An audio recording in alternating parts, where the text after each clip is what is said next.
Hello, everyone. Welcome back to Speak Up Sis. Today is day 8 of our Women's History Month Everyday Woman series, Refuse to Be Silent. And I just want to say, first off, thank you for those of you who have been here every single day. I bless God for you, and I thank you for supporting the vision that God has given me to do this month of women's voices. I thank you for tuning in. I thank you for sharing. If you are watching us now, please click that button and invite some people into the space. I also want to say thank you to our first week's worth of women, our first 7 women. They were amazing. All 7 of them set the tone for this entire month. And I bless God for each and every one of you who showed up for the first week. Everybody showed up. Everybody did their thing. Everybody was transparent and vulnerable and honest. And I just want to say thank you to the first 7 women. Now we are in week 2. Yes, this is the second week, March 8th, the 8th day. And we've got another beautiful woman who is going to join us today to share a moment in her life when she refused to be silent. So I want to give you all just a moment to hop on and to invite other people into the space. Go ahead and tag some women that you know need to hear other women speak up. Share us on your own pages and in your own groups and things of that nature.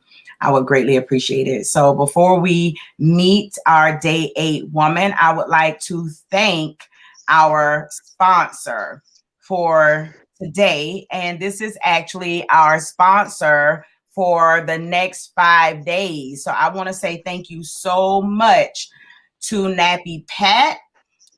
She's the owner and the founder of Charisma Contour. And hold on a second, I want to make sure I say it correctly. She is the owner of Charisma Contour Body Spa and Salon in Augusta, Georgia. Patricia is a trendsetter in the hair industry. She's a master cosmetologist and educator in the hair industry for 20 plus years. She's an educator, hairstylist, and a hair loss specialist. She offers a number of services that include color, natural hair, relaxed hair, lock services, and so much more. So make sure you give her a call today and book an appointment. If you look at the bottom of the screen, you'll see her website. It's charismahairstudio.com, or you can simply give her a call at 706-731-0041. Thank you so much, Nappy Pat, for sponsoring the next 5 days of our Everyday Woman series, Refuse to Be Silent. So you all will be seeing Nappy Pat every single day for the next 5 days. So again, thank you, thank you, thank you. All right, everybody. Now it's time for what you all came for. I want to bring up to the stage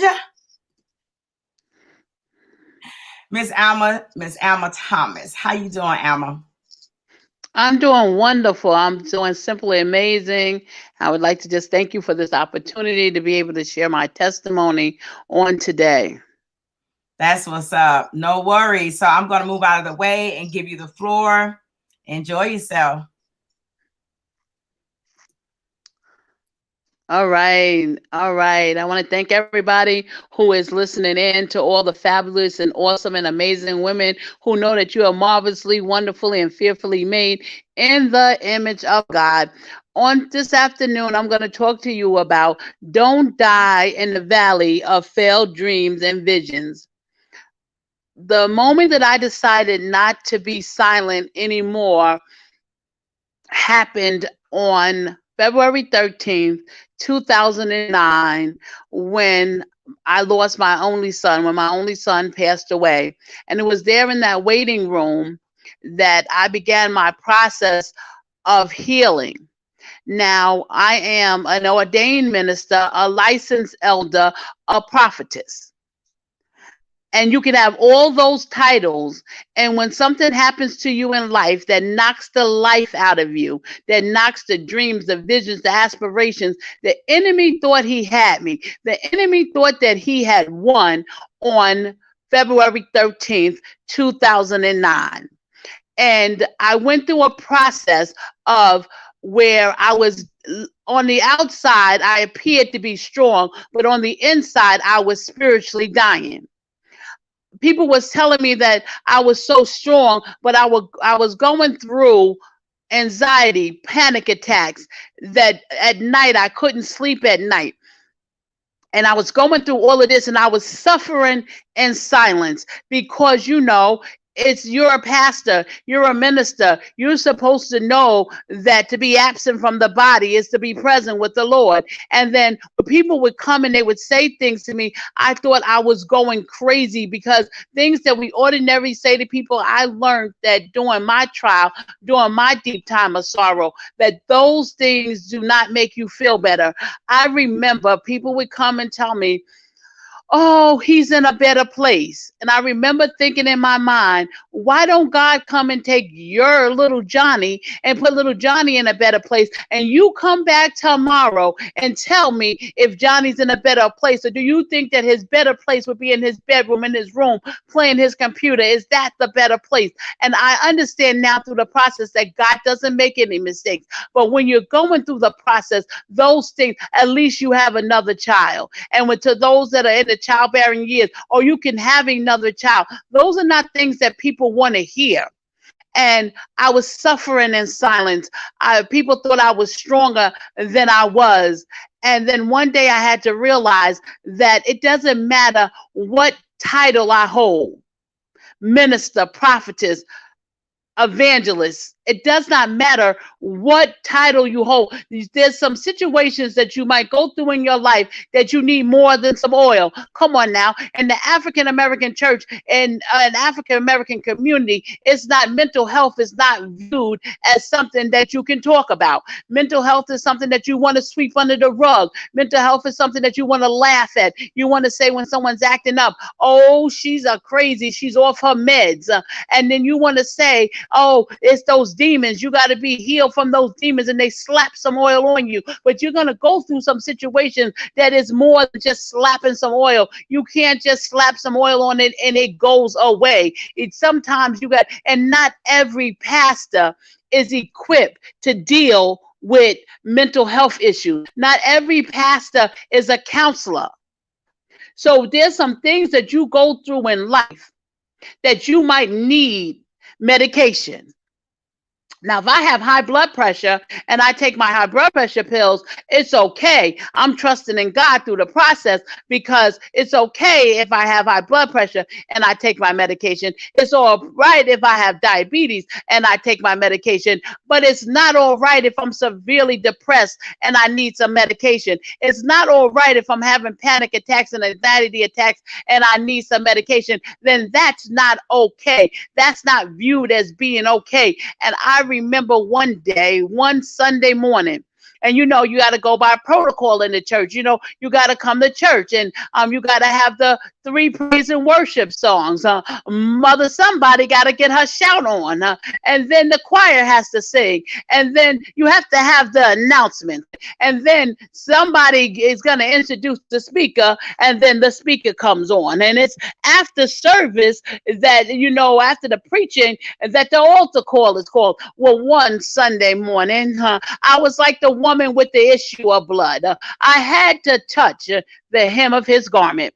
So it didn't matter. I couldn't wait. I couldn't wait till the praise and worship team sang. I couldn't wait till the choir sang. I couldn't wait till the offering was collected. I needed to get to the altar. And I remember coming to the altar crying, not wondering. See, I had got delivered from people because one of my problems used to be people. What are people going to say about me? What are people thinking about me? But that one particular Sunday, I was like the woman of blood. I wouldn't let legalism, I wouldn't let religion keep me from my deliverance. And I remember just running into church like a wind had pushed me into church, like I had no control over my body. But I remember going to the altar with my hands upraised, with tears streaming down my eyes, saying, God, I need you. I'm dirty, but I want to be clean. I have unforgiveness in my heart. I'm going through. I'm not okay. And I remember crying out to the Lord. If you don't do it, it cannot be done. And that's when I began my process of true healing. See, sometimes in the church, you want to put band-aids all over people. There are people that are full of band-aids, and underneath the band-aids, they're stinking and they're rotten and they can't get healed because they're wondering about what people are going to say about them. And now I tell people that it's okay not to be okay. It's okay to say, no matter what title or position that you have in the church, that you need some help, that you're going through. We wonder why so many people in the church are committing suicide now. It's because they feel like they're all alone, and they have to suffer in silence, and they can't tell nobody that they're depressed. They can't tell nobody that they're having panic attacks. They can't tell nobody that they're having suicidal thoughts. See, I was having on April 17th, exactly 1 month after my son had passed away, exactly 1 month was his birthday. And I remember that was his first birthday in heaven. And I remember pulling all my high blood pressure pills in my hand because I wanted to spend his birthday with him. I wanted to say happy birthday to my son. So I was getting ready to take every one of those pills and kill myself. And I remember a small voice saying to me, I know that there's a God, and I know that he speaks to you, because I remember a small voice saying, if you do it, you'll never see him again. And I put all the pills back in the bottle except for 2. And I took 2 pills and I went to sleep. And when I woke up, my sister, my mom, my 2 sisters and my mom, they were over me and they were screaming my name. And I woke up and I was like, why are y'all screaming? It's because my younger sister had came into the room and she called me and I didn't answer. So she thought I had killed myself and she didn't want to find me like that by herself. So she went and got my mom and my other sister, and I got up, and that's when I began the process of realizing that I was not okay, and that I did not have to suffer in silence anymore, that I did not have to let my dreams die in the valley of failed visions and dreams, that God still had a plan and a purpose for my life, that no matter what I was going through, that my destiny was greater than any disaster I had ever faced in my life, and that God had a plan to do me good and not evil, that God was going to use me in a time such as this to speak to other hurting women that feel like there's no way out, that it's no way out, that they can't talk to nobody. They have to suffer in silence. And I tell them it's okay not to be okay. And I share my testimony of suicidal thoughts, being depressed. Even after my journey began, I would preach. Sometimes I would be preaching to women. I'd be preaching on Sunday morning, and I would have anxiety attacks and panic attacks. They was telling me I was getting ready to die and have a heart attack. And I kept preaching through that until I realized, and I shared my story. And I said, it's okay. You don't have to be silent no more. You don't have to have the silence and pain anymore. You can speak out and you can say, listen, I'm not okay. I'm suffering. I want to be free. And once you admit that you're suffering and you might need to go see somebody and it's okay, you might need to take some meds until you are healed as you go through the process, and that's okay too. And that's when you realize, like me, that you have a voice and that you no longer have to suffer in silence. You no longer have to be by yourself, because the word of God says that weeping endures for a night, but joy is going to come in the morning. So I invite somebody to enjoy your morning on this afternoon. And whatever you're going through, when it seems like you can't make it, because I never thought I could make it through losing my child. I never thought I could make it through burying my child. I never thought I could make it with living without my child. And I went through the process and I went through the journey and I suffered in silence until I got my voice to say, it's okay not to be okay. So on this afternoon, I encourage you to speak your truth. When you're going through your darkest day, know that you're not alone. And remember that your current situation is not your final destination. That no matter what you've gone through, see, I went through some things, but I made it. I made it. I might have made it on broken pieces, but I still made it. I've been through the storm and I've been through the rain. And I thank God, excuse me, that I don't look like the hell that I've been through. And I thank God for it all. I thank Him for my times of victory. I thank Him for my times of defeat because it made me stronger. It didn't make me, it didn't make me bitter, but it made me stronger on today. And I'm able to stand on my truth. And I'm able to share what I've gone through with other people to strengthen them. So on this afternoon, I thank God that I didn't die in the valley. I thank God that He revived my dreams, excuse me, my visions, and my aspirations. I thank God that I have a testimony now that I made it. So just remember, do not die in your winter season because spring is right around the corner. God bless you. And once again, I would like to thank Angela for this opportunity to share on this platform. And I want every woman to be blessed and speak your truth. It's okay not to be okay. Don't suffer in silence anymore. Woo!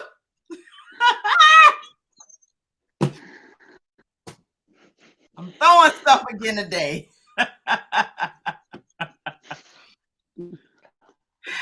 I'm so full right now.